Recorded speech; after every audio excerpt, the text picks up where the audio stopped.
அதிகாரம் 8. அப்பொழுது தேவன் நோவாவை நோக்கி, நீயும் உன்னோடே கூட உன் மனைவியும் உன் குமாரரும் உன் குமாரரின் மனைவிகளும் பேழையை விட்டு புறப்படுங்கள். உன்னிடத்தில் இருக்கிற சகலவித மாம்ச ஜந்துக்களாகிய பறவைகளையும் மிருகங்களையும் பூமியின் மேல் ஊறுகிற சகல பிராணிகளையும் உன்னோடே வெளியே வரவிடு. அவைகள் பூமியிலே திரளாய் வர்த்தித்து பூமியின் மேல் பலுகி பெருக கடவது என்றார். அப்பொழுது நோவாவும் அவன் குமாரரும் அவன் மனைவியும் அவன் குமாரரின் மனைவிகளும் புறப்பட்டு வந்தார்கள். பூமியின் மேல் நடமாடுகிற சகல மிருகங்களும் ஊறுகிற சகல பிராணிகளும் சகல பறவைகளும் ஜாதி ஜாதியாய் பேழையிலிருந்து புறப்பட்டு வந்தன. அப்பொழுது நோவா கர்த்தருக்கு ஒரு பலிபீடம் கட்டி சுத்தமான சகல மிருகங்களிலும் சுத்தமான சகல பறவைகளிலும் சிலவற்றை தெரிந்து கொண்டு அவைகளை பலிபீடத்தின் மேல் தகன பலிகளாக பலியிட்டான். சுகந்த வாசனையை கர்த்தர் முகர்ந்தார். அப்பொழுது கர்த்தர், இனி நான் மனுஷன் நிமித்தம் பூமியை சபிப்பதில்லை. மனுஷனுடைய இருதயத்தின் நினைவுகள் அவன் சிறு வயது தொடங்கி பொல்லாததாய் இருக்கிறது. நான் இப்பொழுது செய்தது போல இனி சகல ஜீவன்களையும் சங்கரிப்பதில்லை. பூமியுள்ள நாளளவும் விதைப்பும் அறுப்பும் சீதளமும் உஷ்ணமும் கோடைகாலமும் மாரிக்காலமும் பகலும் இரவும் ஒளிவதில்லை என்று தம்முடைய உள்ளத்தில் சொன்னார்.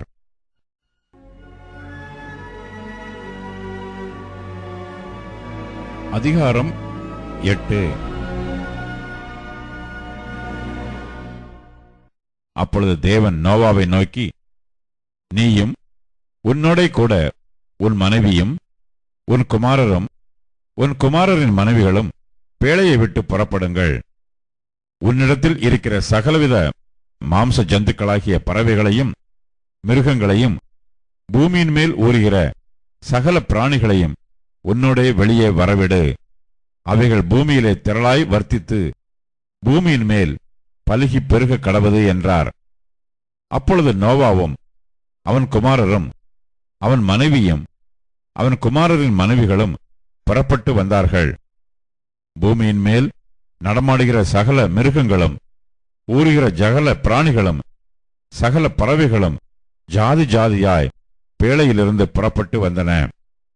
அப்பொழுது நோவா கர்த்தருக்கு ஒரு பலிபீடம் கட்டி சுத்தமான சகல மிருகங்களிலும் சுத்தமான சகல பறவைகளிலும் சிலவற்றை தெரிந்து கொண்டு அவைகளை பலிபீடத்தின் மேல் தகன பலிகளாக பலியிட்டான். சுகந்த வாசனையை கர்த்தர் முகர்ந்தார். அப்பொழுது கர்த்தர், இனி நான் மனுஷன் நிமித்தம் பூமியை சபிப்பதில்லை. மனுஷனுடைய இருதயத்தின் நினைவுகள் அவன் சிறு வயது தொடங்கி பொல்லாததாய் இருக்கிறது. நான் இப்பொழுது செய்தது போல இனி சகல ஜீவன்களையும் சங்கரிப்பதில்லை. பூமியுள்ள நாளளவும் விதைப்பும் அறுப்பும் சீதளமும் உஷ்ணமும் கோடைகாலமும் மாரிக்காலமும் பகலும் இரவும் ஒளிவதில்லை என்று தம்முடைய உள்ளத்தில் சொன்னார். கொண்டு ஆதி ஆகமத்திலே பரிசுத்த ஆவியானவரின் பணி என்கிற தலைப்பிலே நாம் படித்துக் கொண்டு வருகிறோம். இன்றைய தினத்திலும் வாசிக்க கேட்ட 8-9 அதிகாரங்களிலிருந்து சில மகத்துவமான படிப்பினைகளை கற்றுக்கொள்ளப் போகிறோம். ஆனால் அதே நேரத்தில் நாம் வாசித்த 33ஆம் சங்கீதத்தை உண்மைகளை உங்களுக்கு நான் நினைவுபடுத்த விரும்புகிறேன். ஒரு அறிமுகமாக 33ஆம் சங்கீதம் தேவனை அறிந்த நீதிமான்கள் தேவனை துதித்து ஆராதிக்கிறதை நாம் பார்க்கிறோம். ஆக கர்த்தருடைய கிருபையும் இரக்கத்தையும் ருசித்த தேவனுடைய மக்கள் அவரை துதித்து பாடுகிறதை முதல் 3 வசனங்களிலே பார்க்கிறோம். கர்த்தருடைய மகத்துவமான செயல்களை அவர்கள் நினைவு கூறுகிறதை நம்ம பார்க்கிறோம். அந்த சங்கீதத்தில் 5ஆம் வசனத்தில் அவர் நீதியிலும் நியாயத்திலும் பிரியப்படுகிறார். பூமி கர்த்தருடைய காருண்யத்தினால் நிறைந்திருக்கிறது. ஆதியாகமம் 8ஆம் அதிகாரத்தின் கடைசி 2 வசனங்கள், 9ஆம் அதிகாரத்தின் முதல் 17 வசனங்கள் தான் தேவனுடைய காருண்யத்தை இந்த பூமியில வைத்திருக்கிறது என்பதை உணர வேண்டும். It has relevance. சும்மா சங்கீதக்காரன் சம்பந்தம் இல்லாத பேசினுக்கிறான், சம்பந்தம் இல்லாத பாடல், சம்பந்தம் இல்லாத ஜெபம், அப்படி இல்லைங்க. நம்ம 6ஆம் அதிகாரத்துல பார்த்தோம். பூமி கொடுமையினால் நிறைந்திருந்தது, மனிதனுடைய இதயத்தின் நினைவுகள் எல்லாம் பொல்லாதவைகளாயிருந்தது.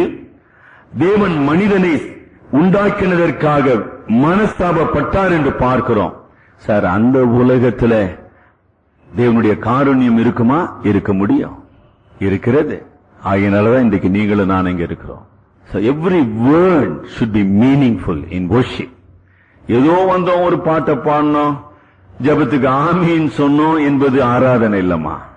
ஒவ்வொரு வார்த்தையும் ஆணித்தரமாகவும் அற்புதமாகவும் தேவனுடைய மகத்துவங்களை நினைவு கூறுதான் இருக்குது. என்ன அழகா சொல்றார் 9ஆம் வசனத்துல, அவர் சொல்ல ஆகும், அவர் கட்டளையிட நிற்கும். தேவன் சொன்னார், வெள்ளம் வந்தது. தேவன் கட்டளையிட்டார், வெள்ளம் வடிந்தது. அவர் சொல்ல ஆகும், அவர் கட்டளையிட நிற்கும். மறந்து போயிடக்கூடாது. இந்த உலகத்துல வேற எந்த சக்தியும் ஆளுகிறது இல்லை. There is no other power greater than the power of God. இதெல்லாம் தெளிவா இருக்கிறோமா? நம்ம கடவுள் ஆளுகிறார் என்கிற தெளிவுக்குள்ள நாம் இருப்போமானால், அது 3ஆம் உலகம் போர் இல்லைங்க. 30 உலக போர் வந்தாலும் பயப்பட வேண்டிய அவசியம் கிடையாது. தேவனுடைய ஆளுகைக்குள்ளாக நீங்களும் நான் இருக்கிறோம். அவர் சொல்ல ஆகும், அவர் கட்டளையிட நிற்கும். அது வெள்ளமானாலும் சரி, போரானாலும் சரி, பூமி அதிர்ச்சி ஆனாலும் சரி, அது எதுவானாலும் சரி, அந்த தெளிவுக்குள்ள வந்துருங்க. ஏதோ வந்த சார், போன சார், கதை கேட்ட, இது கதைங்களா? இது கதை கந்தல் ஆயிடுங்க. அப்புறம் மெட்ராஸ் பாஷையில வேதத்தினுடைய சத்தியங்களை கதை நினைச்சீங்கன்னா உங்க வாழ்க்கை கந்தல் ஆயிடும். கதை இல்லைங்க, கட்டளை. பின்னால நம்ம பார்க்கிறோம் இல்லீங்களா? 10ஆம் வசனத்துல ஜனங்களுடைய நினைவுகளை அவமாக்குகிறார். நோவா காலத்துல 120 ஆண்டுகள் நோவாவினுடைய பிரசங்கத்தை கேட்ட சீர்கெட்ட மனிதர்கள், மக்கள், அவர்கள் மக்கள் எல்லாம் மாக்கள். மழை என்னைக்கு வர்றது, வெள்ளை என்னைக்கு வர்றது, அழிவு என்னைக்கு வர்றதுன்னு சிரிச்சாங்க. அவருடைய இதயத்தின் நினைவுகளை அவமாக்குகிறார். தேவனுடைய நீதி மனிதனை ஒரு நாள் நிச்சயமாக நியாயம் தீர்க்கும். எவனா இருந்தாலும் சரி, நெவர் ஃபர்கெட் தட். ஆகினால பயத்தோடு நடுக்கத்தோடு நாம் ஆராதிக்க வேண்டும். ஆக மனிதன் தன்னை ரட்சிப்பதற்காக எடுக்கிற முயற்சிகள் எல்லாம் வீண் என்பதை ஒரு சில வசனங்கள் சொல்லுதுங்க இல்லீங்களா? 16, 17. ஆனா 18ஆம் வசனத்துல, தமக்கு பயந்து நோவாவுக்கு கர்த்தருடைய கண்களிலே கிருபை கிடைத்தது. தமக்கு பயந்து தமது கிருபைக்கு காத்திருக்கிறவர்களின் ஆத்துமாக்களை மரணத்திற்கு விலைக்கு விடுவிக்கிற தேவன். உங்களை விடுவித்திருக்கிறாரா? அனுபவ ரீதியாக நாம் ஆண்டவரை தொழுது கொள்றோமா? நல்லா கவனிச்சிங்களா? இந்த ஆராதனைக்கு நீங்க வந்ததெல்லாம் ரொம்ப சந்தோஷம்தான்.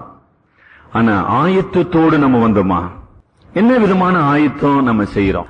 டைம் ஆயிடுச்சுங்க, டைம் ஆயிடுச்சுங்க, டைம் மட்டும் தான் ஆயத்தம், அப்படியே லேட்டா தான் வந்து இருக்கிறோம். Have you really prepared yourself to worship God? கொஞ்ச நேரம் அந்த ஒரு கேள்விக்கு முதல்ல பதில் சொல்லுங்க. இப்ப நோவாவினுடைய தொழுகையை படிக்க போகிறோம். It should be spontaneous. இந்த கடவுள் யார் என்பதை சரியாக நான் அறிந்திருப்பேனால், என்ன கோயிலுக்கு 8:30 மணிக்கு வான்னு யாரும் சொல்ல வேண்டிய அவசியம் கிடையாது. கோயிலுக்கு பைபிள் எடுத்துன்னு வான்னு நான் சொல்ல வேண்டிய அவசியம் கிடையாது. ஏன்பா பாட்டு ஒழுங்கா பாடுப்பான்னு எனக்கு யாரும் சொல்ல வேண்டிய அவசியம் கிடையாதுங்க. இதெல்லாம் தேவைங்களா? தொழுகைக்கு ஆயத்தமே இல்லாத மக்களை கொண்டு வந்து உட்கார வச்சுன்னு தொழுங்கன்னா அது அர்த்தம் இல்லாத வேலையா நான் நினைக்கிறேங்க. அந்த வேலை எனக்கு கடவுள் கொடுக்கலங்க. தொழுது கொள்ளுகிறவர்களை உற்சாகப்படுத்துகிற வேலையை தான் கடவுள் எனக்கு கொடுத்திருக்கிறார். I am here to encourage you to worship. I cannot make you worship. There is a difference. Only the Spirit of God can make you worship, not me. Never forget that. நான் முதல்ல தொழுது கொள்ளுங்கம்மா. தயவு செய்து கொஞ்சம் சிந்திக்கப்பன. சகோதரர் அருமையான பிலிப்பு ஊழியர் நமது மத்தியிலே வந்தார். எவ்வளவு அண்டை மாநிலம் கர்நாடகா, எத்தனை பிரச்சனைகளுக்குள்ளாக ஒரு சின்ன சபை கடந்து செல்லுது. நமக்கு அப்படிப்பட்ட பிரச்சனைகள் இந்த தமிழ்நாட்டில் இருக்குதுங்களா? What a liberty we have, what a privilege we have. தான் சொல்றோம் ஊழியம் செய்யணும், ஊழியம் செய்யணும். அங்க ஊழியம் செஞ்சா உதைக்கிறேன்றான். இங்க நமக்கு ஊழியம் செய்ய யாரும் அடிக்கல, ஆனா ஊழியம் செய்ய முடியல நம்மளால. பாத்தீங்களா, அந்த கிருபையின் காலத்தை நாம் வீணாக்கி கொண்டிருக்கிறோம், நேரத்தை வீணெடுத்துக் கொண்டிருக்கிறோம். பொய்க்கும் மாயைக்கும் அழிந்து போகிற அனித்தியமான சுகபோகங்களிலே செலவழித்துக் கொண்டிருக்கிற துணிகரமான ஒரு நிர்விசாரமான வாழ்க்கை வாழ்ந்து கொண்டிருக்கிறோம். அப்புறம் ஜெபம் என்னங்க, ஐயா ஆசீர்வதிக்கணும்னு ஜெபம் பண்ணுங்க. எதங்க ஆசீர்வதிக்கிறது? யாரு ஆசீர்வதிக்கிறது? எதற்காக ஆசீர்வதிக்க வேண்டியது? 3 கேள்விக்கு எனக்கு பதில் தெரிஞ்சாதாங்க நானே ஜெபம் பண்ண முடியும். இந்த 3 கேள்விக்கு உண்மை தெரிஞ்சாதான் கடவுள் ஆசீர்வதிக்க முடியும். சும்மா ஆசீர்வதி ஆசீர்வதி ஆசீர்வதி, எது ஆசீர்வதிக்கிறது? நான் ஆசீர்வதிக்கிறேன் பாடுறாரு, ஆனா நீ ஆசீர்வாதத்துக்கு உரியவனா இல்லையே, அதான பிரச்சனை. தயவு செய்து take time to worship God. ரொம்ப அன்போடு சொல்றோம், அது சின்ன குழந்தைங்களா நம்மலாம் தேவனுடைய பரிசுத்த சன்னிதானத்தில் நம்ம வரப்போகிறோம், பரிசுத்த கடவுளோடு உறவாட போகிறோம். என்னுடைய வாழ்க்கை, என்னுடைய ஆவி, ஆத்துமா, சரீரம் தேவனுடைய பார்வையில பரிசுத்தமா இருக்குதா? என்னுடைய துதியை தேவன் அங்கீகரிப்பாரா? என்னுடைய இருதயம் எங்க இருக்குது? It is not mechanical. 8:30 மணி ரொம்ப நல்லதுதான். Nothing can happen without the power of God. It is not mechanical. இது ஏன் நம்ம ஃபேக்டரியா அது 8:30 மணிக்கு பெல் அடிச்சா உள்ள போய் கை தோச்சுனுக்கு, இது அப்படி இல்ல, அப்படிப்பட்ட விஷயம் இல்லங்க இது. You must prepare your heart. நோவாவை பற்றிய 2 சாட்சிகளை புதிய ஏற்பாட்டில் நம்ம பார்க்கிறோம். எபிரேயர் 11:7. நோவா முற்காலத்திலே காணாதவைகளை குறித்து தேவ எச்சரிப்பு பெற்று பய பக்தி உள்ளவனாகி தன் குடும்பத்தை ரட்சிக்கும்படிக்கு பேழையை உண்டு பண்ணினான். பேழையை உண்டு பண்ணினதினாலே அவன் உலகம் தேவனுக்கு பயப்படாத, தேவனை எதிர்த்து கலகம் செய்கின்ற இந்த பாவ மனித சமுதாயம், அங்கு உலகம் என்கிற பதம் பாவ மனித சமுதாயம் ஆக்கணைக்குள்ளாக தீர்க்கப்பட்டான். விசுவாசத்தினால் உண்டாகும் நீதிக்கு. என்ன அருமையான ஒரு சாட்சிங்க. ஜஸ்ட் 1 வேர்ஸ்ல நோவாவினுடைய 931 ஆண்டுகளுடைய வாழ்க்கை அமைஞ்சிச்சுமா. 1 வேர்ஸ். ஏன்னா ட்ரெமெண்டஸ். சில பேர் கல்லறையில செத்த பிற்பாடு அவங்க வாழ்க்கையை பத்தி எழுதி கொண்டு இருக்கிறோம். என்ன எழுதுறதுன்னு தேடி நிக்கிறதுக்கு நிறைய இருக்குதுங்க. ஏன்னா tremendous witness of the holy spirit. 931 ஆண்டுகள் ஆதாம் வாழ்ந்தான். வாழ்க்கையினுடைய முழுமை என்ன? விசுவாசத்தினாலே தேவ எச்சரிப்பு பெற்று தன் குடும்பத்தை ரட்சிக்கும்படியாக தேவனுடைய சித்தத்தை நிறைவேற்றி உலகத்தை ஆக்கினைக்குள்ளாக தீர்த்து. அப்படின்னா என்ன? ஐயோ, இந்த உலகமான அதனுடைய சகவாசமான அதனுடைய மேன்மைய அது வானவே வானப்பா. I don't care for the world but for my soul. ஏன்னா தெளிவு அது இன்னும் வரலீங்களே நமக்குள்ள. ரசிக்கப்பட்டோன்றோம், இன்னும் உலகம் உலகம் உலகம் உலகம். என்ன உலகத்தை என்ன பண்ண போறோம் நமக்கு ஒன்னும் தெரியல. திருப்பி திருப்பி கர்த்தருடைய பந்தியின் மூலமாக நமக்கு கொடுக்கப்படுகிற செய்தி, நீ என்னிடத்தில் அன்பா இருக்கிறாயா, என்னிடத்தில் அன்பா இருக்கிறாயா? என்ன பதில் சொல்றோம் நம்ம? அன்பா இருந்தனா ஒன்னும் கீழ்ப்படிலையப்பா. அவன் நீ விசுவாசத்தினாலே நீதிக்கு சுதந்திரவாளியாக மாறினான். 2 பேதுரு 2ஆம் அதிகாரம் 5ஆம் வசனம் ஒரு எச்சம் நோவாவை கொண்டு நமக்கு சொல்லுகின்றார். காப்பாற்றி அவபக்தி உள்ளவர்கள் நிறைந்த உலகத்தை ஜல பிரளயத்தினால் அழித்தார். ஆக எனக்கு அருமையானவர்களே, நோவாவினுடைய வரலாறு, நோவாவினுடைய சத்தியம், நோவாவினுடைய தீர்க்க தரிசனம் நமக்கு காட்டுகின்ற உண்மை, இந்த உலகம் நியாய தீர்ப்புக்காக வைக்கப்பட்டிருக்கிறது. நோவாவினுடைய பேழை கிறிஸ்துவுக்கு ஒரு நிழலாட்டமாயிருக்கிறது. நிழலாட்டம். நோவா பாவியான மனிதன், பேழை பாவமற்றது. நோவாவினுடைய ரட்சிப்பு பேழையை சார்ந்திருந்தது. கடந்த வாரத்தில் நம்ம சிந்தித்தோம். நோவா பாவம் உள்ளவன், ஆனால் பேழை பாவமற்றது. நோவாவுக்கு வந்த தேவ கோபாக்கினையினுடைய கொடூரத்தை பேழை ஏற்றுக்கொண்டது. பேழைக்குள்ளே இருந்த நோவா காக்கப்பட்டான். பியூட்டிஃபுல். அதான் பவுல் சொல்லுகின்றான், கிறிஸ்துவுக்குள் நான் இருக்கிறப்பா. கிறிஸ்து சிலுவையிலே தேவனுடைய கோபாக்கினை ஏற்றுக்கொண்டார். எனக்காக அடிக்கப்பட்டார், எனக்காக கைவிடப்பட்டார், எனக்காக நொறுக்கப்பட்டார். யோசனை பண்ணி பாருங்க. ஏசாயா 53. என்ன தேவனுடைய கோபம் வீரியமாக யார் மேல வந்தது? கிறிஸ்துவின் மேல் வந்தது. கிறிஸ்துவுக்குள் இருக்கிறவன் மட்டுமே ரட்சிக்கப்பட முடியும். கிறிஸ்துவின் நாமத்தை உச்சரிக்கிறவன் அல்ல, கிறிஸ்தவன் என்று சொல்லிக் கொண்டிருக்கிறவன் அல்ல, கிறிஸ்தவ முறைகளை பின்பற்றுகிறவன் அல்ல. கவனிச்சுட்டு வரணும். No, none of the so-called professing Christian, but those who are in Christ. கிறிஸ்துவுக்குள், பேழைக்குள் ரட்சிப்பு. பேழைக்கு வேலை ஒண்ணும் கிடையாது, அழிவு. இதுல ஒரு சந்தேகமும் யாருக்கும் இருக்க வேண்டிய அவசியமே கிடையாதுங்க. இதுதாங்க நம்ம முடிவு செய்ய வேண்டிய காரியம். உலக போர் ஆரம்பிக்குதா முடிக்குதா இது நம்ம முடிவு செய்ய வேண்டியது இல்லைங்க. நம்ம முடிவு செய்ய வேண்டியது கிறிஸ்துவுக்குள் நான் இருக்கிறேனா, கிறிஸ்துவுக்கு வெளியே இருக்கிறேனா. நோவாவின் குடும்பத்தை கர்த்தர் பேழைக்குள் வைத்து பேழையை சுற்றிலும் தம்முடைய கோப ஆக்கினையை அனுப்பினார். நம்ம பக்கத்துல தான் இருக்குதுங்க பேழை, தண்ணி மேலதான் பேழை இருக்குது. ஆனா தண்ணிக்குள்ள பாவ சமுதாயம், தண்ணிக்கு மேல தேவனுடைய கிருபை என்ற ரட்சிப்பு. So close. நோவா தண்ணீரினாலே அழிக்கப்படவில்லை. வெறும் தண்ணீர் மாத்திரம் இல்லைங்க.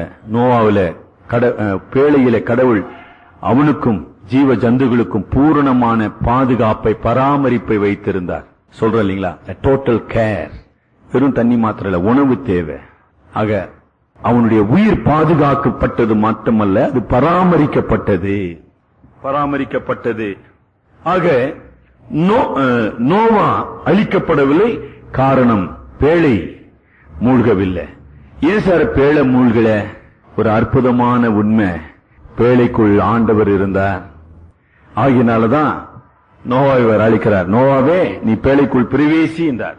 ஆங்கிலத்தில் கம் இன்டு தி ஆர்க்.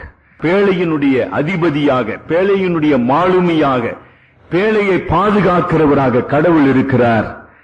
ஆகவே அது அழியாது. பேழை அழியாததுனால நோவா அழிய முடியாது. உன்னுடைய வாழ்க்கை கிறிஸ்துவாகிய பேழைக்குள்ள இருக்குதா? அடுத்தபடியாக யோவான் ஆதியாகமம் 8ஆம் அதிகாரத்தின் 11-12 வசனங்களில ஒரு சில உண்மையை நம்ம பார்க்கிறோம். 2 பறவைகளை குறித்து நம்ம பார்க்கிறோம், காகம், புறா. உலகத்துல இப்படி 2 வகையான மக்கள் இருக்கிறாங்க. பல இடங்களிலே வேதம் symbolically differentiate the people of God from the people of the world. அங்க காகம் செத்த பிணங்களை சாப்பிட்டு வாழக்கூடியது. காக்காவை ஒரு தடவை நோவா வெளியே விட்டான். அது வந்துச்சுங்களா? திருப்பி பேழைக்குள்ள வரல. ஆனா பேழைக்கும் வெள்ளத்துக்கு அது போய் வந்து நின்றுதுங்க. அதாவது பேழைக்குள் இருக்கக்கூடிய ஆசீர்வாதத்தையோ, நிறைவையோ, பாதுகாப்பையோ அது கவலைப்படல. அதுக்கு தேவை வயிறு ரொம்பணும் சார். அது பொணமா இருந்தான, செத்த எலியா இருந்தான, மாடா இருந்தான, மீனா இருந்தான, பேழைக்கு வெளியே திருப்தி கண்ட ஒரு காகம்.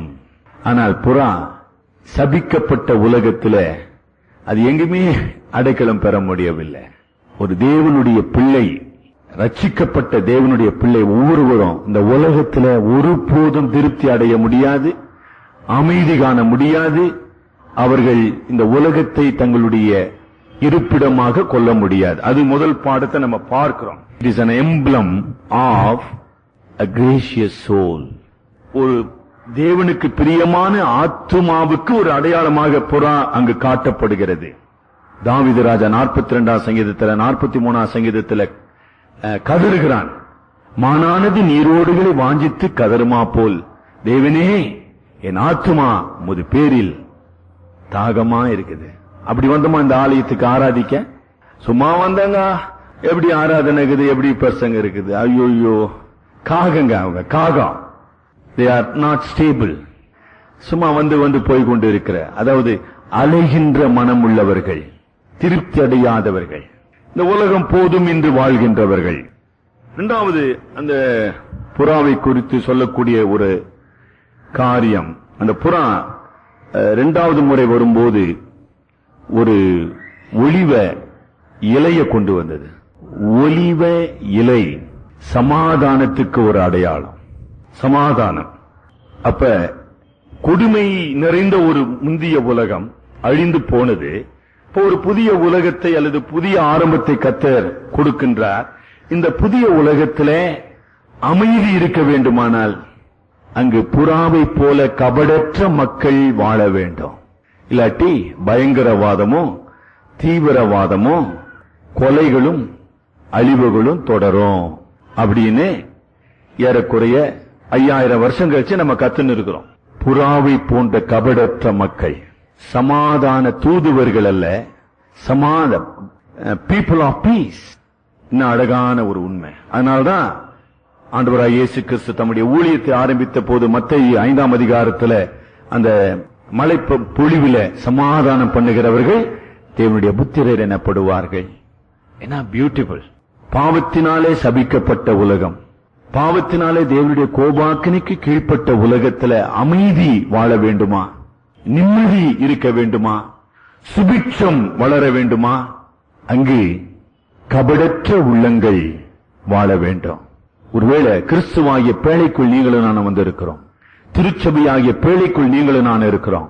தேவன் உங்களையும் என்னையும் இந்த பாவ சமுதாயத்தில் சமாதானத்தின் மக்களாக அனுப்புகிறார். சமாதானத்தின் காரணர்களாக நாம் இருக்கிறோமா? ஆர் வி பீஸ் மேக்கர்ஸ் அல்லது பீஸ் ஆகி நிற்கிறோமா? 2 பேர் தாங்க இந்த உலகத்தில் இருக்கிறாங்க. தீவிரவாதிகள் என்ன பண்றாங்கப்பா? அப்படியே பீஸ் ஆகிக்கிறாங்க எல்லாரையும். ஆனா ஆண்டவராகிய இயேசு கிறிஸ்து சிலுவையில் இருந்து உங்களையும் என்னையும் சமாதானத்தின் தூதர்களாக, அம்பாசடர்ஸ் ஆஃப் பீஸ் உருவாக்கி கொண்டு இருக்கிறோமா? யோசனை பண்ணுங்க. சும்மா கதையா பச்சுன்னு இருக்கிறான். பேழை என்கிற கிறிஸ்துவுக்குள் வாழ்வை பெற்றவர்கள், நிறைவை பெற்றவர்கள், புகலிடத்தை பெற்றவர்கள் சமாதானத்தை கூறி அறிவிக்கிற. ஆனால்தான் ஏசாயா தீர்க்கதரிசி சொல்றான், சமாதானத்தை கூறி அறிவிக்கிறவருடைய பாதங்கள் எவ்வளவு அழகாயிருக்கின்றவைகள். ஏன்னா பியூட்டிஃபுல். சின்ன விஷயம்தான். அந்த சின்ன விஷயத்துல எவ்வளவு காரியத்தை கடவுள் விளக்க முடியும். இந்த உலகம் தேவனுடைய கோபாக்கினையில் இருந்து மட்டுமல்ல, மனிதன் ஒருவனை ஒருவன் அழித்துக் கொள்வதில் இருந்து காக்கப்பட வேண்டுமானால் அங்க சமாதானம் வாழணுங்கய்யா. எப்படிப்பா வாழும்? புறாவை போல கபடற்றவர்களாயிருங்கம்மா. தீமைக்கு தீமை செய்யாதிருங்கள், பழி வாங்க முற்படாதிருங்கள், அநீதிக்கு ஏற்றுக்கொள்ள உங்களை அர்ப்பணியுங்கள். What a challenge. ரோமர் 12ஆம் அதிகாரத்தை நாங்க வேத பாடத்துல படிச்சுட்டு வரோம். ஒருவேளை 19ஆம் வசனமா இருக்கும். நீ நியாயாதிபதி கிடையாது, நீ ஒண்ணு நியாதி செய்ய வேண்டியது இல்ல, கடவுள் ஒருத்தர் இருக்கிறார், அவர் நீதி செய்வார். நீ புறாவை போல சமாதானத்தின் தூதனாக, சமாதானத்துக்காக நீ பாடுபடு. நீ இருக்கிற இடம் சமாதானத்தை உருவாக்க வேண்டும். பிரச்சனைகளின் மையமாக நீ மாறாத. குடும்பமா இருக்கட்டுமா, அது எதுனா இருக்கட்டுமா, என்ன வெள்ளங்களேன்றீங்க. என் மூலமா ஒரு பிரச்சனை வரக்கூடாதுங்க, என் மூலமா சமாதானம் இந்த உலகத்துல இருக்கணும் சார். அப்படி என்ன மாத்து சாமி. நீ உலகத்தை சபிக்கிறதுல பிரயோஜனம் கிடையாது. நல்ல கவனிச்சு இன்னைக்கு அதுதான் செஞ்சுன்னு இருக்கும்.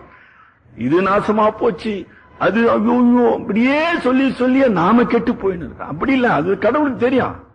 இந்த அவபக்தியான உலகத்துல நீ புறாவை போல இருக்கணும் பான்ற கடவுள். அப்படி இரு, தீமை செய்யாத. அது மாத்திரமல்ல, அந்த ரோமர் 12 எப்படிமா முடியுது? 21ஆம் வசனம், நீ தீமையை நன்மையினால வெல்லவனா இருப்பா. என்ன அற்புதமான ஒரு உண்மை. அவ்வளவுதானுங்களா? சுவிசேஷத்தின் அடிப்படையில் அந்த புறாவை நாம் பார்க்கும்போது 2 உண்மைகளை நாம் உணர்ந்து கொள்ளுகின்றோம். ஒன்று, இயேசு கிறிஸ்துவினுடைய சிலுவை மரணம் நம்பிக்கையற்ற அந்த உலகத்துக்கு, தேவனுடைய கோபாக்கினை கீழே வைக்கப்பட்டு இருக்கிற உலகத்துக்கு சமாதானத்தின் சுவிசேஷத்தை அறிவித்துக் கொண்டிருக்குது. It is a proclamation of gospel of peace. gospel of peace. peace with God, peace with man. அதான் சமாதானத்தின் சுவிசேஷம். அடுத்தபடியா நம்ம என்ன பார்க்கிறோம்? புதிய ஏற்பாட்டின் வெளிச்சத்தில் புறா பரிசுத்த ஆவியானவருக்கு அடையாளமா இருக்குது.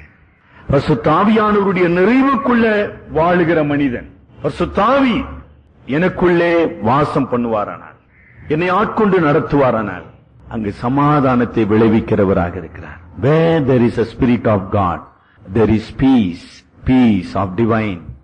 தெய்வீக சமாதானம் உங்கள் உள்ளத்தையும் உங்கள் வாழ்க்கையையும் அது ஆட்கொள்ள வேண்டும். அப்படி இருக்குதா? அவ்வளவுதான் கேள்வி. என்ன செய்து கொண்டிருக்கிறேன்? நான் ரட்சிக்கப்பட்டு இருக்கிறேன், நான் ரட்சிக்கப்பட்டு இருக்கிறேன் சொல்லி என்னங்க பிரயோஜனம்? அதனுடைய விளைவு என்ன சார்? இன்னைக்கு அதாங்க உலகம் பார்க்க விரும்புது. நான் இந்த தெய்வத்தை கும்பிடுறேன், நீ இயேசுநாதரை கும்பிடுறேன்னு சொல்றிய, உன் வாழ்க்கை எப்படி இருக்குது? உன் வாழ்க்கை அப்படி இருக்குதா? அவ்வளவுதானே, நியாயம் தானே அது. அப்ப என்ன யோகிய நீ எந்த விதத்துல உயர்ந்தவன்? நேற்று ஒரு குடும்பத்தை சந்திச்சேன். ஒரு 17 வயசு பிள்ளை சொல்றா, ஐயா நாங்கெல்லாம் இந்து குடும்பத்துல பிறந்தவங்கயா, எங்க அப்பா எப்படியோ கிறிஸ்தவ மாறிட்டேன்னு சொல்றாரு, அவர் தான் எங்களெல்லாம் பைபிளை படிக்க வச்சாரு, ஆனா இன்னைக்கு ஒரு பயங்கரமான குடிகாரனா இருக்காரு. எப்படிங்க அது? அப்ப இயேசுநாதரை கும்பிடுறன்றாரு, இயேசுநாதர்கிட்ட ஜெபம் பண்றேன்னு சொல்றாரு, ஆனா தவறாம குடிக்கிறாருங்கயா. அவரு குடிக்கிறது மாத்திரம் இல்ல, அவரை நம்பி இருக்கிற குடும்பத்துக்கு பிள்ளைகளுக்கு சொல்ல முடியாத பிரச்சனையை உருவாக்கி நிற்கிறாரு. இது எப்படிங்கன்னு என்கிட்ட கேட்கிறான் அந்த பிள்ளை. பாத்தீங்களா எவ்வளவு ஒரு பிரச்சனையை உருவாக்கின்னு இருக்கிறோம். கிறிஸ்து நம்முடைய வாழ்க்கையில ரட்சகராக மாத்திரமல்ல ஆண்டவராக இருக்க யோசனை பண்ண. அங்க அதே 12ஆம் அதிகாரத்தில் கூடுமானால் யாவரிடத்திலும் சமாதானமாயிருங்கள். அப்படின்னா என்ன அர்த்தம்? தீமைக்கு தீமை செய்யாமல், பழி வாங்காமல், சபியாமல், அவர்களுக்கு மன்னிப்பதினாலே, அன்பை காட்டுவதினாலே, அவர்களை ஆசீர்வதிப்பதினாலே, அவர்களுக்காக ஜெபிப்பதினாலே, அதெல்லாம் அதுல வருது ரோமர் 12ஆம் அதிகாரத்துல. நீ அப்படி இருப்பா? இன்னொருத்தங்கிட்ட பகை இருக்கலாம். அந்த பாஸ்டர் பிலிப் சொன்னார், என்னை சுத்தி இருக்கிறவங்க என்னை வெட்டிலாம் குத்தலாம், அவன் வெட்டுவான் குத்துவான், ஆனா என்னுடைய கவலை அந்த மனிதன் தேவனுடைய அன்புக்கு அடிமையாக வேண்டும். அதான் சமாதானம். இப்போ நோவா தேவனை தொழுது கொள்ளுகின்றான். ஒரு சின்ன குறிப்பு அங்க சொல்ல விரும்புகிறேன். 15-16 வசனங்களை படிங்க. வெள்ளெல்லாம் வத்திச்சு, புறா ஒலியும் இலையை எடுத்துட்டு வந்துச்சு, கதவை திறப்பா, வழிய பார்ப்பா, ஆரம்பி வியாபாரத்தை, தொழில. நீங்க அப்படிதான் இருக்கிறாங்க. I know my way. எவ்வளவு அவசரம் நம்ம வாழ்க்கையில இல்ல? நோவாவினுடைய கீழ்ப்பிடிதல் முழுமையாக இருந்தது. அவசரப்படவே இல்லை, அவசரப்படவே இல்லை. அதாவது கடவுள் தராத எதுவும் நமக்கு சந்தோஷத்தை கொண்டு வர முடியாதுமா. அது நல்ல சின்ன வயசுல இருந்து கற்றுக்கொள்ள முயற்சி செய்யும். நீ அவசரப்படுறதுனால அது செய்யறதுனால அது அப்படி இல்லைங்க. அது ஒரு நீதிமானுடைய வாழ்க்கை, ஒரு விசுவாசனுடைய வாழ்க்கை அவசரம் அல்ல, ஆத்திரம் அல்ல, அப்படி அல்ல. கரெக்டா நீங்க கணக்கு போட்டு பாத்தீங்கன்னா 365 நாட்கள் நோவா பேழைக்குள்ள இருக்கிறான். கணக்கு போட்டு பாருங்க வீட்டுல, உங்களால முடிஞ்சா கணக்கு போடுங்க. He was in no hurry. ஒரு அவசரமும் இல்ல. தேவனுடைய வார்த்தைக்கு இன்னொரு மேத்யூ ஹென்றி சொல்றாரு, மழையை குறித்தும் வெள்ளத்தை குறித்து ஆண்டவர் நோவாவுக்கு எச்சரித்த. ஏன்னா நோவாவுக்கு அந்த அறிவு கிடையாது. ஆனா இப்போ வெள்ளம் வற்றுவதை குறித்தும் அதை குறித்தும் நோவாவுக்கு கடவுள் சொல்லவில்லை. காரணம் அவனுக்கு அறிவு இருக்குது. அவன் தன்னுடைய அறிவை பயன்படுத்த வேண்டும். அதே நேரத்தில் தேவனுடைய கட்டளைக்கு அவன் காத்திருக்கிறத நம்ம பார்க்கிறோம். சரி, அவனுடைய தொழுகையை நம்ம படிப்போம் இல்லீங்களா? 20-21 வசனங்களை நம்ம படிப்போம். அப்பொழுது நோவா கர்த்தருக்கு ஒரு பலிபீடம் கட்டி சுத்தமான சகல மிருகங்களிலும் சுத்தமான சகல பறவைகளிலும் சிலவற்றை தெரிந்து கொண்டு அவைகளை பலிபீடத்தின் மேல் தகன பலிகளாக பலியிட்டான். கர்த்தர் சுகந்த வாசனை, ஒரு பச்சை கறி எரிவதுதான் சுகந்த வாசனையா? எனக்கு அருமையானவர்களே, பச்சை கறி இல்லம்மா, நோவாவின் இதயம். இதயத்திலிருந்து என்னமா பிறந்தது? நன்றி என்கிற தோத்திர பலி பிறந்தது. It is a sacrifice of thanksgiving, sacrifice of praise. எவ்வளவு பெரிய ரட்சிப்பை தேவன் கட்டளையிட்டார். அதுதான் சொல்றேன். அப்படி வரையா ஒவ்வொரு ஞாயிற்றுக்கிழமையும் தேவனை ஆராதிக்க வரும்போது your hearts should be heavy with thanksgiving. உலகத்தின் கவலைகளினால் அல்ல, பாரங்களினால் அல்லமா, தேவனை துதிக்கும் துதியினாலே உங்கள் உள்ளங்கள் பாரமாக இருக்கணும். அதான் ஆராதனை. ஆராதனை கடவுளை துதிக்கிறோம். நல்லா விளங்குச்சுங்களா? அப்ப நோவாவுடைய இதயத்துல அவன் அடக்கி வைத்திருந்த உணர்ச்சிகள் என்ன, ஆவல்கள் என்ன? ஐயோ, இந்த ரட்சிப்பை நான் எப்படி சார் துதிக்கிறது, எப்படி நான் போற்றுறது? அவனுடைய வாழ்க்கையில தொழுகை முதலிடம். கர்த்தரை தொழுது கொள்ள வேண்டும். Everything else is rest. அப்புறம் நம்ம மீதிலாம். உங்களுடைய வாழ்க்கையில் அப்படிப்பட்ட வைராக்கியம் இருக்குதா? என்ன இருக்குது பெரியவங்ககிட்ட இல்ல, அப்புறம் எங்க வாலிபர்கிட்ட வருது? ரொம்ப விசனத்தோடு பேசிக் கொண்டு இருக்கிறேன் நம்முடைய சபையின் குடும்பங்களை குறித்து. இன்னும் பெரியவர்கள் அந்த வாஞ்சிக்குள்ள வரல. எப்படி நம்ம வாலிபரை வழி நடத்த போறோம்? வைராக்கியம், வைராக்கியம். தேவனுக்காக தேவனை துதிப்பதினால சுகந்த வாசனையான பலி என்பது ஆராதனை. நோவாவினுடைய இருதயம் நன்றியாலும் பிரமிப்பாலும் நிறைந்து அப்படியே he was filled with the wonder of God's salvation. சிலுவையின் உபதேசத்தை குறித்து எத்தனை முறை நம்ம கேட்கிறோம்? சிலுவையின் பாடுகளை எத்தனை முறை நினைவு கூறுகிறோம்?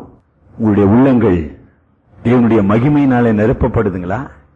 இன்றைக்கு இதே நேரத்தில் இந்தியாவில் கோடிக்கணக்கான மக்கள் கல்லையும் மண்ணையும் விழுந்து விழுந்து கும்பிட்டுனுக்கிறான். நீ நான் எவ்வளவு பெரிய விடுதலை பெற்றிருக்கிறேன், எவ்வளவு பெரிய ரட்சிப்பு. துணிக்க முடியலையே. பாட்டு பாடினா சத்தம் வர மாட்டேங்குது இல்ல? நீங்களே பாடி கேட்டு பாருங்க. உங்க பாட்டு பாடுறப்ப உங்க பாட்டு கேக்குதான்னு பாட முடியல. இன்னும் உங்க உள்ள ஆண்டவரை துதிக்கிற துதியால நிறைந்து இருக்குது. நீங்க ஆண்டவருக்கு பதில் சொல்லுங்க. நான் ஒண்ணு கேட்கணும்னு அவசியம் இல்லை. தேவன் நோவாவினுடைய கீழ்ப்படிதலை பாராட்டுகிறார். அதான் அதனுடைய அர்த்தம். God appreciate the obedience, the faith of Noah. அதான்ப்பா சுகந்த வாசனையானது. இன்றைக்கு தேவனுடைய பந்தியில நாம பங்கு பெற வருகிற என்னுடைய வாழ்க்கை தேவனுடைய வார்த்தைக்கு கீழ்ப்படிந்தது. அதுதான் ரொம்ப முக்கியம். It is not the mode of communion. Communion எப்படி எடுக்கிறோம்? அது ஜெபம் பண்றோமா, அது முட்டி போடுறோமா, அது அதெல்லாம் அப்புறங்க. It is all secondary. Primary is my heart. தேவனோடு உடன்படிக்கை செய்ய வந்திருக்கிறேன் நான். என் உள்ளத்தில் தேவன் கீழ்ப்படிதலை பார்ப்பாரா? நோவா கீழ்ப்படினார், ஆகினாலே அவன் பலியை தேவன் அங்கீகரித்தார் என்று நம்ம பார்க்கிறோம். மூன்றாவதாக அந்த பலி தேவனுக்கு சுகந்த வாசனையாக இருந்தது என்ன? பரலோகத்தினுடைய அறைகூவலுக்கு நோவாவினுடைய விசுவாச பதில் செயல். நம்ம கடவுள் நோவாவிடத்தில் ஒரு சவாலை வைத்தார். நோவா, ஒரு பேழையை உண்டு பண்ண. அவனுடைய சக்தியின் மேல அவனுக்கு நம்பிக்கை கிடையாது. It was a challenge from heaven. பரலோகத்தின் தேவனிடத்திலிருந்து வந்த ஒரு அறைகூவல். இன்றைக்கும் நம்முடைய வாழ்க்கையில நம்முடைய சூழ்நிலையில அப்படிப்பட்ட அறைகூவலை கடவுள் வைக்கிறார். அவபக்தியான சமுதாயத்தில் நீயும் உன் வீட்டாரும் கர்த்தரை சேவிக்க வேண்டும். ஒரு அறைகூவல். அந்த அறைகூவலை நம்ம நிறைவேற்றிக் கொண்டு இருக்கிறோமா? அது எப்படி சார் முடியும்? அது எப்படி சார் முடியும்? இந்த ஞாயிற்றுக்கிழமையில எப்படிங்க டிவி பார்க்காத இருக்கிறது? ஞாயிற்றுக்கிழமையில எப்படிங்க அது செய்யாத இருக்கிறது? இப்படிதான் கேட்டு இருக்கிறோம். It is a challenge. நோவாவும் அவனுடைய குடும்பத்தாரும் தேவனுடைய அறைகூவலுக்கு விசுவாசத்தினாலே பதில் செய்தார்கள். அதுதான் சுகந்த வாசனையான காணிக்க.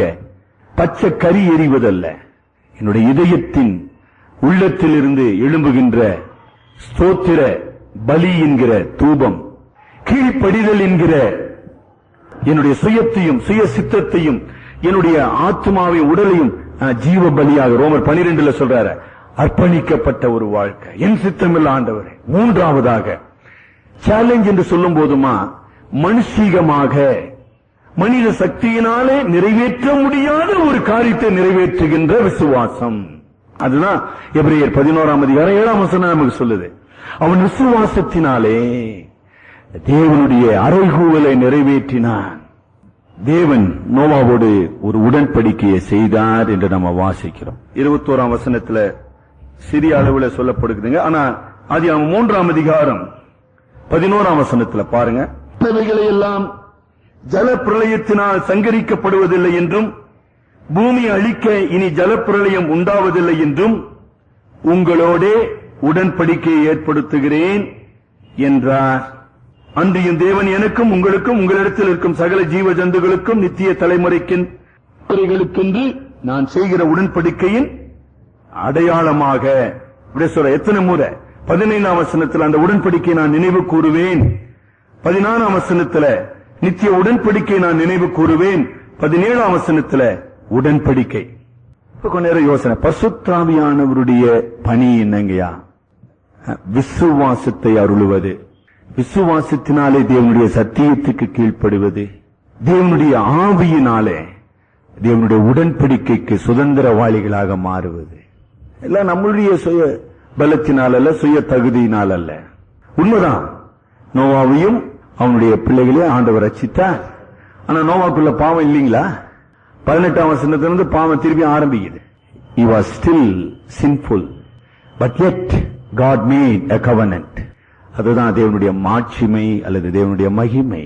நம்முடைய தகுதியை பொறுத்ததல்ல, நம்முடைய சுய நீதியை பொறுத்ததல்ல. உண்மைதான், நீதிக்கு சுதந்திரவாளியாக மாற்றப்பட்டான். ஆனா அவன் நீதியின் அடிப்படையில் தேவன் உடன்படிக்கை செய்யவில்லை, கிருபையின் அடிப்படையிலே உடன்படிக்கை செய்தார் என்பதை நம்ம பார்க்கிறோம். பாவ மனிதனோடு 8ஆம் அதிகாரம் 21ஆம் வசனத்துல அதை சொல்றார் பாருங்க. மனுஷ நிமித்தம் பூமியை சமிப்பதில்லை. ஏன் சார் மனுஷ பரிசுத்தவானா மாறிட்டானா? இல்ல, மனுஷனுடைய இருதயத்தின் நினைவுகள் அவன் சிறு வயது தொடங்கி, ஆமா அப்படி இருந்த நானே உடன்படிக்கை செய்யறேன். வேறு 2 இடத்துல சங்கீதங்களில நம்ம வாசிக்கிறோம், என் தாய் என்னை பாவத்தில் கற்பம் தரித்தாள். இப்படிப்பட்ட மனிதனோடு நான் கிருபையின் அடிப்படையில் உடன்படிக்கை செய்கிறேன். தீமையற்ற உலகம் இல்லமா, தீமைக்காக நியாயம் தீர்க்கப்பட்ட உலகம் என்பதை நம்ம இப்படி தீமையினால நியாயம் தீர்க்கப்பட்ட உலகத்துல கடவுளுடைய நீதியினாலே காக்கப்படுகிற ஒரு வழியை தேவன் உண்டாக்கினார். There is a way and provision to live a righteous life in this wicked world. அதான் அதனுடைய அர்த்தம். வாழ முடியும். ஒரு புதிய ஆரம்பம். 9ஆம் அதிகாரத்தில் இந்த ஒரு புதிய ஆரம்பத்தை தேவன் நம் முன் வைக்கின்றார். ஒரு புதிய உறவு தேவனோடு கூட, நித்திய கடவுளோடு கூட, பரிசுத்த தேவனோடு கூட ஒரு உடன்படிக்கை. இந்த உடன்படிக்கை எதன் அடிப்படையில? கடவுளுடைய கருணை அல்லது இரக்கத்தின் அடிப்படையில. அந்த உடன்படிக்கை எதை சார்ந்திருக்கிறது? கடவுளுடைய உண்மையை சார்ந்திருக்கிறது. The mercy and faithfulness of God are the basis of His covenant. நமக்கு முன்பாக வைக்கப்பட்டிருக்கிற திருப்பந்தியின் அடையாளங்கள் தேவனுடைய இரக்கத்திற்கும் தேவனுடைய உண்மைக்கும் அடையாளமா வைக்கப்பட்டிருக்கிறது. உங்களை என்னையும் சார்ந்ததல்ல. பியூட்டிஃபுல். இப்படிப்பட்ட ஒரு தேவனை நம்ம எங்கேயாச்சும் சந்திக்க முடியுங்களா? இந்த புதிய ஆரம்பத்துக்கு புதிய சூழ்நிலையில நோவாவை கடவுள் 3 விதங்களிலே பலப்படுத்துகிறார். முதலாவது உண்மை. 21, 22 வசனங்களிலே அவனுக்கு ஒரு வாக்குத்தத்தத்தை கொடுக்கின்றார். நான் இனி அழிப்பதில்லை. 22ஆம் வசனத்துல எத்தனை மாதங்களாக சென்னையில நம்ம தண்ணிக்காக தவித்துக் கொண்டிருக்கிறோம். கடவுளுடைய உண்மை திருப்பி மழையை வர வச்சதுமா? உங்களுடைய என்னுடைய உண்மையா? இல்ல, காட்ஸ் ஃபெய்த்ஃபுல்னஸ். ஆமா, இன்றைக்கு நாம் இந்த இயற்கையின் ஆசீர்வாதங்களை, இயற்கையினுடைய நன்மைகளை அனுபவித்துக் கொண்டிருப்போமானால் அது நோவாவோடு தேவன் செய்த உடன்படிக்கையினுடைய உண்மை, அதனுடைய விரிவாக்கம். எவ்வளவு பெரிய கடவுள்! தேவன் கருணை மிகுந்தவர். நல்லார் மீதும் பொல்லார் மீதும் சூரியனை உதிக்க செய்து மழையை வர்ஷிக்க பண்ணுகிற தேவன். என் உடன்படிக்கையை நான் நினைவு கூறுவேன், என் உடன்படிக்கைக்கு நான் உண்மை உள்ளவனா இருப்பேன். என்ன அற்புதமான ஒரு தேவன்! ஏமா கவலைப்பட்டுன்னு ஒப்பாரி வச்சுன்னு கலாட்டா பண்ணின்னு இன்னும் கடவுளுடைய வாக்கு தத்துவத்தை பிடித்துக் கொள்ளமா? உங்களுடைய தனிப்பட்ட பிரச்சனையை குறித்து பேசுறேன். கடவுள் இந்த உலகத்துக்கு உண்மையா இருக்கிறாருமா? பாவ உலகத்துக்கு, சபிக்கப்பட்ட உலகத்துக்கு உண்மையா இருக்கிறார். உனக்கு உண்மை இல்லாத போயிடுவாரா? போக மாட்டேன். ஆனா ஏன் உனக்குள்ள விசுவாசம் இல்ல? தேவனை மகிமைப்படுத்தவோ தேவனுடைய வாக்கு தத்துவத்தை சார்ந்து கொள்ளவோ உனக்கு மனம் இல்லை. அவ்வளவுதான் விஷயம். ஒரு ஒப்பற்ற வாக்கு தத்துவத்தை கொடுத்து, நோவா நான் உன்னோடு கூட இருக்கிறேன் என்று சொல்வது போல இந்த உலகத்தின் முடிவு பரியந்தம் இது ஒழிவதில்லை என்று சொல்லி அனுப்புகின்றார். 9ஆம் அதிகாரம் முதல் 7 வசனங்களில புதிய வழிமுறைகளை கற்றுக் கொடுக்கிறார். ரொம்ப அற்புதமான உண்மை. இன்றைக்கு உலகத்துல எந்த கலாச்சாரமானாலும் சரி, எந்த நாகரிகமானாலும் சரி, அங்கு சில ஒழுக்க முறைகள் இருக்குதுங்கம்மா. கொஞ்ச நாளைக்கு முன்னால நம்ம நரிக்குறவர்னு சொல்லுவோம். ஆனா அவங்க பேரு வேற பேருங்க, வரகையாரோ நம்ம பேருங்க, அவங்க அந்த ஜாதி பேரு. அதுல இருந்து வந்த ஒரு சகோதரனோடு பேசி கொண்டிருந்தேன். அவர் என்ன சொன்னார் தெரியுங்களா? குறைஞ்சது ஒரு 10-12 தெய்வங்களை நாங்க ஒரு பெட்டியில வச்சிருப்போங்கயா. அந்த தெய்வங்களுக்கு செய்ய வேண்டிய பூஜைகள் எல்லாம் செஞ்சு முடிச்சிட்டு தான் நாங்க எங்களுடைய வேலைகளை தொடங்குவோம். அப்புறம் ஒரு அழகான உண்மையை சொன்னார்.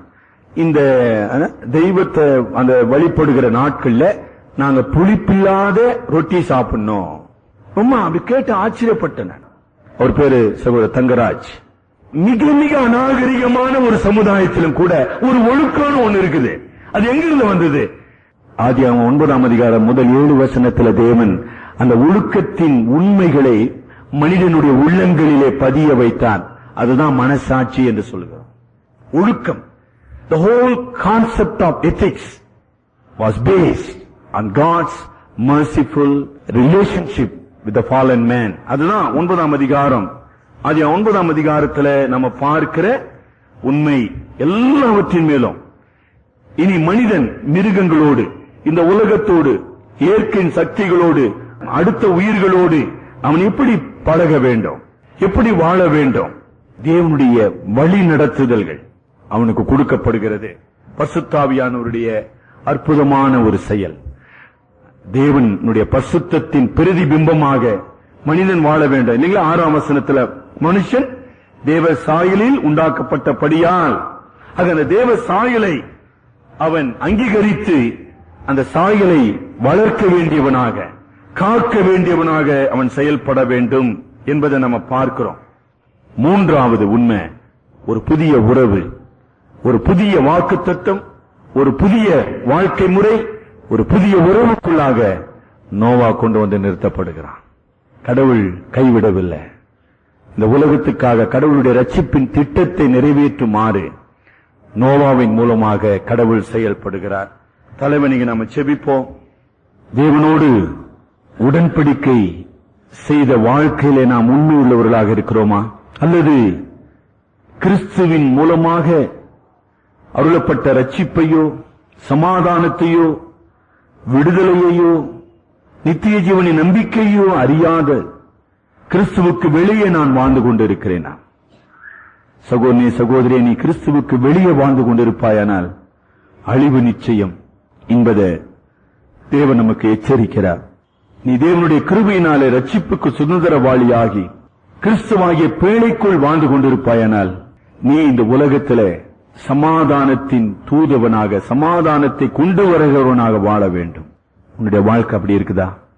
தீமையினாலே ஆளப்படுகிற உலகம், தீமைக்கு தீமை செய்கிற உலகம், பழி வாங்குகிற சமுதாயம், இதன் மத்தியிலே நீ புறாவை போல கபடற்றவனாக கிறிஸ்துவின் அன்பையும், கிறிஸ்துவின் மன்னிப்பையும், கிறிஸ்துவின் பரிசுத்தத்தையும் வெளிப்படுத்துகிற சமாதானத்தின் மகனாக, மகளாக வாழ வேண்டும். வாழ்ந்து கொண்டிருக்கிறோமா?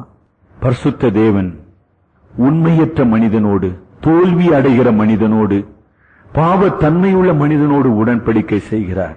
நோவாவுக்கு தேவன் அருளின ரட்சிப்பு எவ்வளவு மகத்துவமானது! இயேசு கிறிஸ்துவின் மூலமாக இன்றைக்கு உனக்கும் எனக்கு அருளப்படுகின்ற ரட்சிப்பு எவ்வளவு மேன்மையானது! அது பலவீனமான ஒரு பேழை. ஆனால் கிறிஸ்துவோ பாவமற்ற, பரிசுத்த, மாசற்ற இரட்சகராக, மாசில்லாதவரும் குற்றமற்றவரும் பரிசுத்தருமாகிய ஒரு இரட்சகரை, தமது ஒரே பேரான குமாரனை தேவன் உனக்காக எனக்காக தந்தருளினார். இந்த ரட்சிப்பை நினைத்து நீ அவரை தொழுது கொள்கிறாயா? உன்னுடைய இதயம் நன்றியால் நிறைந்திருக்கிறதா? உன்னுடைய பலி தேவனுடைய சித்தத்துக்கு ஒப்புவிக்கப்பட்ட கீழ்ப்படுகின்ற வாழ்க்கையினாலே அது நிறைவேற்றப்படுகிறதா? உன்னுடைய பலி தேவனுடைய சவாலை விசுவாசத்தினாலே கடைபிடிக்கிற வாழ்க்கையின் அடையாளமாக இருக்குதா? சுகந்த வாசனையை தேவன் உன் இதயத்திலிருந்து, உன்னுடைய தொழுகையிலிருந்து பெற முடியுமா? அதை பற்றி கவலைப்படுங்க. நம்பிக்கையற்ற உலகத்திலே நம்பிக்கை அளிக்கும்படி ஒரு வாக்குத்தத்தம், தீமையை வளராதபடி, தீமையை மேற்கொள்ளும்படி ஒரு ஒழுக்க வாழ்க்கை முறை. ஒழுக்கம் என்பது பரிசுத்தத்தினுடைய பிரதிபலிப்பு. 3வதாக, வீழ்ந்து போற மனிதனுக்கு காக்கும் உடன்படிக்கை. அன்புள்ள ஆண்டவரே, மறுபடியும் நாங்கள் நன்றியோடு துதிக்கிறோம். தேவரே, நீர் எவ்வளவு பெரியவர், எவ்வளவு உன்னதமானவர்! உம்முடைய குமாரனாகிய கிறிஸ்துவின் விலையேற பெற்ற இரத்தத்தினாலே சம்பாதித்த ரட்சிப்பை தேவரே நாங்கள் பெறவும், இந்த ரட்சிப்பில் சுதந்திரவாளிகளாக வாழவும் நீர் எங்களை தெரிந்து கொண்டே அதற்காக நன்றி செலுத்துகிறோம். எங்களுடைய இதயத்தின் நினைவுகளையும் சிந்தைகளையும் நோக்கங்களையும் நீர் பரிசுத்தப்படுத்தும். இனி எங்களுக்காக அல்ல, இந்த உலகத்துக்காக அல்ல, எங்கள் ரட்சிப்பின் நாயகராகி உமக்காக வாழ்கின்ற பாக்கியத்தை கட்டளையிடும். கிறிஸ்துவ ஆகிய இரட்சகரை தங்கள் பாவ பரிகாரியாக அறியாத சகோதர சகோதரிகள் இங்கு இருப்பார்களானால், ஆண்டவரே உம்முடைய கிருபையினாலும் இரக்கத்தினாலும் அவர்களை ரட்சித்துக் கொள்ளும். சிலுவை அன்றையிலே அவர்கள் ஓடி வர தேவரீர் அவர்களுக்குள்ளே கிரியை செய்யும். எங்கள் அருமை இரட்சகர் மூலம் ஜெபிக்கிறோம் பிதாவே.